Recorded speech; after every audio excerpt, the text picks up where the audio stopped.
Okay, that's what you do when you come back on a plane from the United States. You get straight into it. Perfectly tuned, pretty good results. Got a 3200 converter in it. So what I'm going to do is overlay it because this car has been in our stable before. So this green line represents the car with exactly the same wheels, everything with the Ramjet pipes. Did have the Manta 3-inch but stepped down. And that's showing you realistically what the car done. Now, it has got a converter and people go, they lose power, which they can, but it multiplies the torque. Now you can see here, look at this. When it's tuned correctly, the torque difference between the two is huge. So this is all the engine work and the converter.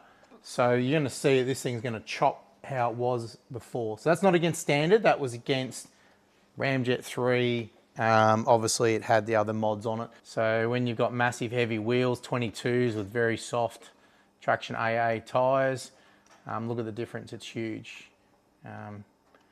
Disrespect this because we didn't have the converter tune and everything working down there because we were obviously dialing it in, so that just shows you as well, transparent in all that.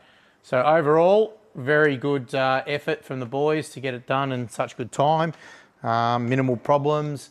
And as you can see now, we've got a very good result as well. It's one thing also about the show and go, and sometimes the right shoes for the right appropriate event is the way. So while it might look fantastic, not always my cup of tea for practicality, for performance-wise. So guys, get that through your head. Sometimes it's all about the show, but then you get the no-go. So keep that in mind.